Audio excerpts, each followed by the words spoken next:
मशरिक़ वस्ता में जब से इजराइल और ईरान के दरमियान जंग शुरू हुई है, इस जंग के बाद आप देखिए कि मशरिक़ वस्ता में और ख़ासतौर से ईरान के साथ जंग में इजराइल और अमेरिका दोनों ही बुरी तरह फंस चुके हैं।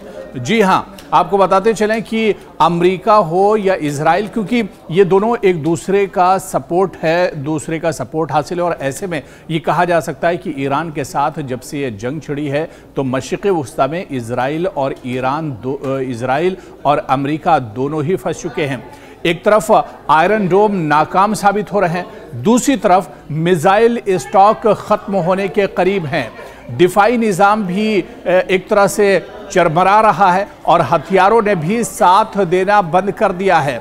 आप दरअसल आपको बताते चलें कि एक हफ्ता इजराइल और ईरान जंग को हो चुका है और इस जंग के बाद आप देखिए अब जो सूरत हाल बन रही है, अब मुश्किलें इजराइल की भी बढ़ती जा रही हैं और अमेरिका की भी बढ़ती जा रही हैं। डोनाल्ड ट्रंप जो जिस तरह के बयानात दे रहे हैं, उनके बयान से ही ये जाहिर हो रहा है कि वो मुश्किल में हैं। और ठीक ऐसी ही कुछ मुश्किलें इजराइल में नेतन्याहू के साथ भी हैं। यानी दोनों मुल्क अब एक तरह से फंसते जा रहे हैं और नेतन्याहू और इसके अलावा डोनाल्ड ट्रंप दोनों परेशानियों का शिकार हैं।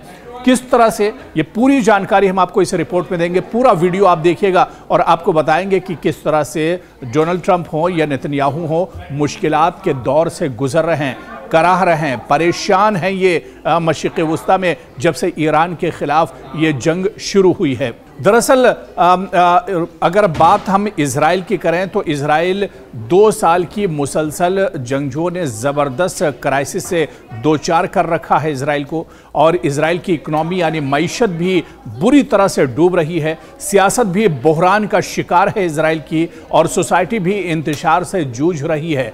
यानी अगर ये कहा जाए कि दुश्मन एटमी प्रोग्राम को तबाह करने में अब तक नाकाम रहा है, और अब तो इजराइल की जानिब से ये कहा जा रहा है कि वहाँ तक रसाई के लिए मतलूबा तैयारी भी उसकी नहीं है। यानी इजराइल से अगर ईरान तक पहुंचना है और मिसाइल हमले करना है तो इसकी तैयारी भी एक तरह से इजराइल के पास नहीं है। और इसके लिए अमेरिका की मदद भी एक तरह से दरकार होगी। और यही वजह है कि इजराइल अमेरिका का इंतजार कर रहा है कि अमेरिका इस जंग में, इस लड़ाई में कब कूदेगा, कब अमेरिका की जो मदद है वो इजराइल को एक तरह से पहुंचेगी। और इसी का इंतजार अब एक तरह से इजराइल कर रहा है। नेतन्याहू को भी इसी बात का इंतजार है कि डोनाल्ड ट्रंप हरी झंडी कब दिखाएंगे, कब वो जंग में उनके साथ एक तरह से खड़े होंगे। बयान जरूर आ रहे हैं, लेकिन आप देखिए कि डोनाल्ड ट्रंप एक तरह से इस जंग में अभी आने को लेकर कोई हरी झंडी उन्होंने नहीं दिखाई है। बयानबाजी जरूर हो रही है, लेकिन आपको बताते चलें कि वहीं आप देखिए कि अगली जो बड़ी परेशानी है वो ये है कि ईरान नई नई टेक्नोलॉजी का तजुर्बा कर रहा है, नई नई तकनीक का तजुर्बा कर रहा है। एक रॉकेट कई निशाने लगातार लगा रहा है, एक रॉकेट से कई निशाने साधे जा रहे हैं, एक बड़े रॉकेट से कई छोटे छोटे निशाने निकलते हैं और दिफाई निज़ाम को फेल करते हुए हदफ तक ईरान के जो मिसाइल हैं, ईरान के जो रॉकेट हैं वो पहुंच रहे हैं। और इसी तरह से अगर हम बात इजराइल की करें तो इजराइल का अब तक का इस जंग में जो तजुर्बा है वो ये था, और जिस मुल्क पर चाहा आग बरसाकर वापस आ जाता था। अब तक जहां पर चाहता था इजराइल वहां पर तबाही मचा देता था, वहां पर एयर स्ट्राइक कर देता था, मिसाइल बरसा देता था। लेकिन आप देखिए जिस तरह से लबनान है, यमन है, सीरिया है, जहां इजराइल ने जो चाहा कर दिखाया, लेकिन तस्वीर अब बदल गई है। अब जब से इजराइल ईरान के का आमना सामना हुआ है उसके बाद से तस्वीर बहुत हद तक बदल गई है। आगे इससे पहले की रिपोर्ट्स में भी हमने आपको बताया कि इजराइल किस तरह से पसपा हो रहा है, इजराइल किस तरह से परेशान है। आप देखिए कि इससे पहले जिन मुल्कों का हमने जिक्र किया है, चाहे लेबनान हो, यमन हो, सीरिया हो, और इन मुल्कों में इससे पहले इजराइल ने जो चाहा वो कर दिखाया है, क्योंकि ये मुल्क बहुत छोटे थे, इनके पास वसाइल नहीं थे, इनके पास हथियार नहीं थे। लेकिन ईरान का मामला ये है कि यहाँ का फजाइया बहुत एक्टिव है। जी हाँ, अगर तैयारियों की बात करें ईरान की तो आप देखिए कि ईरान का जो फजाइया है बहुत एक्टिव है। इसी तरह से एयर डिफेंस सिस्टम की अगर बात करें, यानी दिफाई जो सिस्टम है ईरान का, वो शुरू में कुछ कमज़ोर दिख रहा था, लेकिन अब तो वो भी एक तरह से मजबूत नज़र आ रहा है, जिसने कई F-35 भी इजराइल के मार गिराए हैं। इसके अलावा आप देखिए कि बाकी ड्रोन वगैरह का तो शुमार ही नहीं किया जा सकता है। और ये जो अब दावा किया जा रहा है कि ईरान के पास एक बड़ा ज़ख़ीरा मिसाइल्स का और ड्रोन्स का है, जिसमें से अभी कुछ 100 मिसाइल ही एक तरह से इस्तेमाल किए हैं इजराइल ने, ईरान ने, और ईरान के पास अभी भी एक बड़ा ज़ख़ीरा एक तरह से इन मिसाइल्स का है। तो ऐसे में आप देखिए कि ईरानी क़यादत का जो मोरल है वो शुरू में डाउन करने की पूरी कोशिश रही, लेकिन बहुत जल्दी क़यादत संभल गई है। और अभी तो हाल ये है कि ईरान की जानिब से जारी होने वाला एक एक बयान बहुत ही हौसला अफजा, बहुत ही पुरएतमाद और बहुत ही बेबाक मालूम होता है। इनकी ज़बान, इनके अल्फाज और इनका लहजा सब कुछ ज़बरदस्त, खुद एतमादी और बुलंद हौसलों का ऐलान करता है।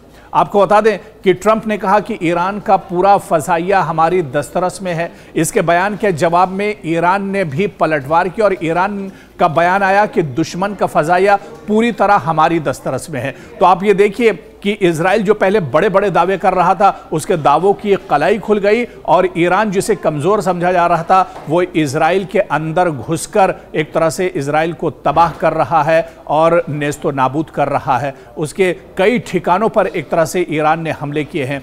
और फिर आप देखिए कि अब तक के सबसे हसास और ख़तरनाक ईरान ने हमले कर डाले हैं इजराइल के अंदर। इजराइल आपको बता दें कि लगातार ये धमकी दे रहा था कि तेहरान को खाली कर दो। इधर ईरान का बयान आया कि फ़ौजी और जासूसी तंसीबात और अड्डों के करीब कोई ना आए और यह हमारा इशारा होते ही मुतालिका इलाके खाली कर दिए जाए। और फिर आपको बता दें कि इस बयान के बाद जो कुछ हुआ वो दुनिया लगातार देख रही है। इजराइल के कई ऐसे खित्ते हैं, कई ऐसे इलाके हैं जहां पर ईरान ने ड्रोन अटैक किया है, मिसाइल अटैक किया है, अपने रॉकेट से अटैक किया। और किस मुसीबत के बाद, जिस तरह से इससे पहले की रिपोर्ट में भी हमने बताया था कि जो फासला है वो काफ़ी ज़्यादा है ईरान और इजराइल के बीच में। एक अंदाजे के मुताबिक 1500 किलोमीटर से 1800 किलोमीटर का फासला है। और इस फासले के बीच भी आप देखिए कि कई ऐसे रुकावटें हैं जो ईरान को एक तरह से झेलनी पड़ती हैं। इसके बावजूद भी ईरान के जो टारगेट हैं, ईरान के जो निशाने हैं, वो बिल्कुल एक तरह से सटीक है। और इस तरह से अगर हम बात करें तो ईरान का जो तहफ़्फ़ुज़ दस्तूर काउंसिल है उसका बयान भी सामने आया है और उसने कहा है कि अगर अमेरिका ने ईरान के ख़िलाफ़ कोई गलती की तो बहुत ही भयानक अंजाम का सामना अमेरिका को करना पड़ेगा। और वहीं फिर एक बयान दिया कि अगर अमेरिका ने आयतुल्ला अली ख़ामनेई की तरफ देखने की कोशिश की तो ऐसा तूफ़ान खड़ा हो जाएगा कि इस जुर्म में शरीक एक एक उन्सुर तबाह होकर रह जाएगा। तो आप देखिए कि लगातार पिछले 8 दिनों से ईरान जिस तरह से कमर बस्ता है, लगातार हमले कर रहा है। और ईरान के आयतुल्ला अली ख़ामनेई का जो बयान लगातार आ रहा है वो भी बहुत ताकतवर और हौसला अफजा है। उन्होंने साफ साफ कह दिया है कि दुश्मन की धमकियों से ना हम पर कोई फ़र्क पड़ने वाला है और ना ईरानी अवाम पर इसका कोई फ़र्क पड़ेगा और ना ही ईरानी मुल्क पर इसका कोई रियासत पड़ेगा। इस वक्त आलमी सतह के सियासी तज्ज़ियाकार इदारों और शख्सियात के जो तजुर्बे आ रहे हैं वो भी बहुत दिलचस्प हैं और हर तज्ज़िया ईरान की ताकत और हिकमत का एतराफ़ कर रहा है।